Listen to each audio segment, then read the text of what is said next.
Assalamualaikum warahmatullahi wabarakatuh. Perkenalkan, nama saya Syifa Rahmania Nabila. Bersama teman saya Putri dan juga Ahmad Dhani Satria, kami akan menjelaskan bagaimana cara mengimplementasi proses penyusunan laporan keuangan perusahaan manufaktur dengan studi kasus martabak pojok. Oke, kita mulai ya. Martabak pojok adalah usaha kecil yang bergerak dalam industri kuliner, khususnya dalam pembuatan martabak. Perusahaan ini didirikan untuk memenuhi kebutuhan masyarakat akan makanan ringan yang praktis dan juga lezat. Sebagai perusahaan manufaktur, martabak pojok tidak hanya menjual produk jadi, tetapi juga memproduksi martabak dengan bahan baku yang dikelola secara langsung.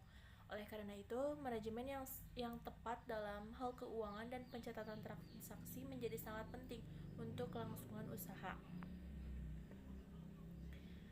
Tujuan utama pendirian martabak pojok adalah untuk menyediakan produk martabak berkualitas tinggi kepada masyarakat. Martabak pojok bertujuan untuk menciptakan produk yang tidak hanya enak, tetapi juga terjangkau bagi semua kalangan. Dengan demikian, perusahaan ini ingin menarik berbagai segmen pasar, mulai dari pelajar, pekerja, hingga keluarga yang mencari cemilan praktis dan juga nikmat. Yang pertama yaitu definisi perusahaan dagang. Perusahaan dagang adalah perusahaan yang melakukan kegiatan jual beli barang tanpa mengubah bentuk atau sifat barang tersebut. Perusahaan ini bertindak sebagai perantara antara produsen dan konsumen. Contoh perusahaan dagang termasuk toko, supermarket, dan restoran yang menjual produk jadi tanpa memproduksi atau mengubah produk tersebut. Fokus utama perusahaan dagang adalah pada kegiatan distribusi dan pemasaran barang. Yang kedua yaitu definisi perusahaan manufaktur. Perusahaan manufaktur adalah perusahaan yang terlibat dalam proses produksi barang dengan menggunakan bahan baku untuk diubah menjadi produk jadi yang siap dipasarkan. Perusahaan ini mengelola berbagai aspek produksi, mulai dari pengadaan bahan baku, proses pembuatan, hingga distribusi produk. Yang ketiga yaitu ada peran UMKM dalam ekonomi dan tantangannya. UMKM memiliki kontribusi yang sangat besar terhadap perekonomian Indonesia sebagai penyumbang terbesar dalam menciptakan lapangan pekerjaan dan penggerak perekonomian lokal. UMKM menjadi sektor yang vital dan pembangunan ekonomi. Banyak UMKM yang menyediakan produk-produk berkualitas dengan harga yang terjangkau dan berperan dalam memenuhi kebutuhan konsumen di berbagai sektor. UMKM memiliki kontribusi yang sangat besar terhadap perekonomian Indonesia sebagai penyumbang terbesar dalam menciptakan lapangan pekerjaan dan penggerak perekonomian lokal.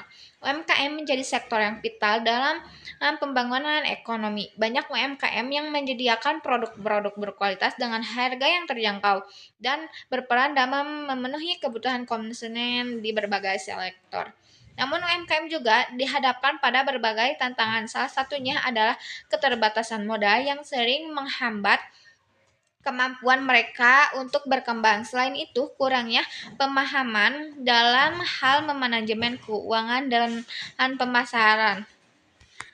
Yang keempat yaitu ada pentingnya laporan keuangan dalam usaha kecil. Bagi UMKM, laporan keuangan adalah alat yang sangat penting dalam pengelolaan bisnis. Laporan keuangan yang akurat memungkinkan pengusaha untuk mengetahui seberapa efisien bisnis mereka berjalan dan apakah mereka memperoleh keuntungan atau mengalami kerugian. Tanpa laporan keuangan yang jelas, UMKM yang merencanakan pengeluaran dan memantau arus kas yang dapat mempengaruhi kelangsungan operasional mereka. Yang terakhir yaitu konsep dasar penyusunan laporan keuangan. Penyusunan laporan keuangan melibatkan beberapa tahap penting mulai dari pencatatan transaksi, pembuatan jurnal, hingga penyusunan laporan keuangan itu sendiri. 3 jenis laporan utama yang biasanya disusun adalah laporan laba rugi, neraca, dan laporan arus kas. Laporan laba rugi menggambarkan pendapatan dan biaya yang terjadi dalam periode tertentu, sehingga menunjukkan laba atau kerugian yang diperoleh. Neraca memberikan gambaran posisi keuangan perusahaan pada suatu titik waktu tertentu, mencakup aset, kewajiban, dan ekuitas pemilik. Laporan arus kas menggambarkan aliran uang masuk dan keluar dari perusahaan selama periode tertentu, yang dapat memberikan gambaran tentang kemampuan perusahaan dalam memenuhi kewajiban jangka pendek dan memelihara kelangsungan operasionalnya. Baik, pada pembahasan implementasi proses penyusunan laporan keuangan perusahaan manufaktur studi kasus penjualan martabak pojok. Kita akan mempelajari bagaimana mencatat transaksi keuangan perusahaan selama bulan Januari 2025 yang melalui beberapa langkah penting. Berikut adalah transaksi yang terjadi selama bulan Januari 2025 pada perusahaan manufaktur martabak pojok. Langkah yang pertama, mencatat di jurnal umum. Pada tanggal 1 Januari, penjualan 100 martabak dengan harga 25.000 per unit, maka pencatatan pada jurnal umumnya yaitu kas di debit dan penjualan di kredit. Yang kedua, tanggal 5 Januari membeli persediaan senilai 1 juta rupiah, maka pada pencatatannya yaitu persediaan dicatat di debit dan kas dicatat di kredit. Yang ketiga, pada tanggal 10 Januari membayar utang usaha senilai 500.000, dicatatnya pada jurnalnya dicatat utang usaha. Saya salah tulis itu belum inian. Utang usaha 500.000 dan kas di kredit di 500.000. Pada tanggal 15 Januari membayar gaji karyawan senilai 200.000. Pencatatannya yaitu beban gaji 200.000 di debit dan kas 200.000 di kredit. Pada tanggal 20 Januari penjualan 100 martabak. Pencatatannya maaf di sini juga salah tulis ya, harusnya kas pada penjualan. Kas 2.500.000 dan juga penjualan di kredit 2.500.000. Pada tanggal 25 Januari membayar sewa senilai 100.000, maka pencatatannya yaitu beban sewa di debit senilai 100.000 dan juga kas di kredit senilai 100.000. Pada tanggal 31 Januari beban penyusutan peralatan toko yaitu 50.000, dicatat beban penyusutan di debit 50.000 dan akumulasi penyusutan di kredit 50.000. Langkah yang kedua yaitu memposting ke buku besar. Setelah mencatat transaksi di jurnal umum, langkah berikutnya adalah memindahkan data yang tadi ke dalam buku besar. Buku besar digunakan untuk mengelompokkan semua transaksi berdasarkan akun tertentu. Contohnya seperti kas. Menunjukkan total penerimaan dan pengeluaran uang selama 22 bulan selama bulan Januari. Akun penjualan mencatat semua transaksi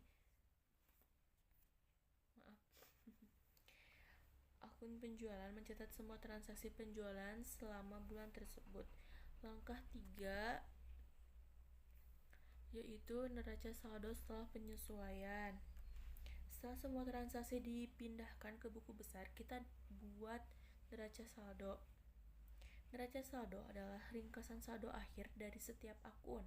Kita juga harus melakukan penyesuaian untuk mencatat beban yang belum dicatat seperti penyusutan peralatan.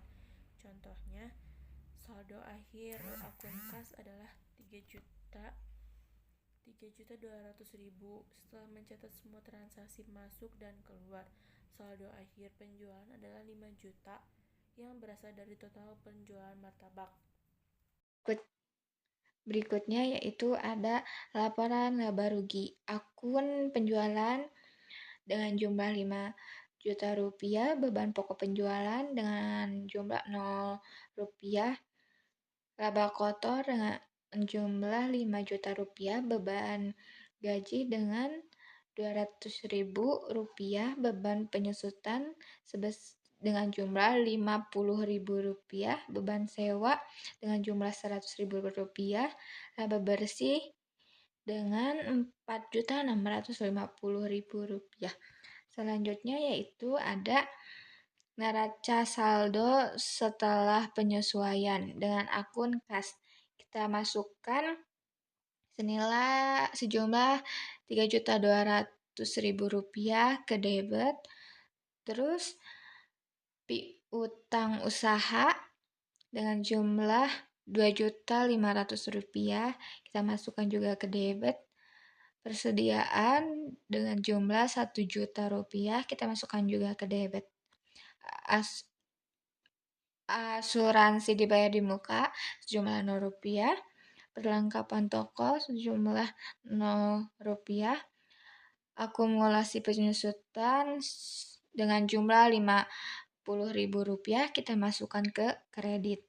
Utang usaha yaitu sebesar Rp0, utang gaji sebesar Rp0, modal sebesar Rp0, Prime sebesar Rp0, penjualan sebesar Rp5.000.000 kita masukkan ke kredit. Beban pokok penjualan yaitu sebesar Rp0. Beban penyusutan yaitu sebesar Rp50.000 kita masukkan ke debit. Beban perlengkapan yaitu Rp0. Beban penjualan lain-lain yaitu Rp0. Beban sewa sejumlah Rp100.000 kita masukkan ke debit. Beban asuransi yaitu sejumlah Rp0. Beban administrasi lain-lain sebesar Rp0. Berikutnya yaitu ada neraca dengan akun aset yaitu Rp0. Kas sejumlah Rp3.200.000 kita masukkan ke akun debit.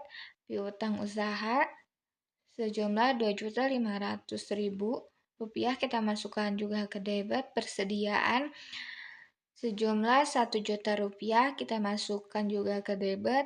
Akumulasi penyusutan yaitu sejumlah Rp50.000 kita masukkan ke kredit. Liabilitas sejumlah Rp0, utang usaha sejumlah Rp0, ekuitas sejumlah Rp0, modal sejumlah Rp0, Prime sejumlah Rp0. Berikutnya yaitu ada jurnal penutupan. Dan nama akun penjualan sebesar Rp5.000.000 kita masukkan ke akun debit. Beban gaji Rp200.000 dan kita masukkan ke akun kredit. Beban penyusutan yaitu kita sebesar Rp50.000 kita masukkan ke kredit. Beban sewa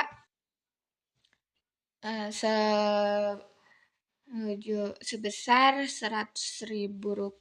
Laba bersih yaitu Rp4.650.000.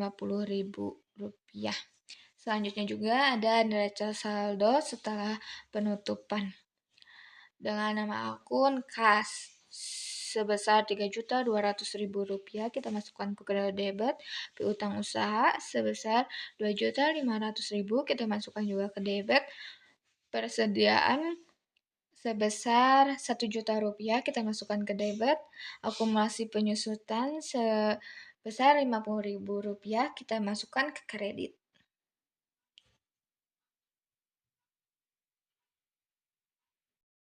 Kesimpulan dan saran. Kesimpulan.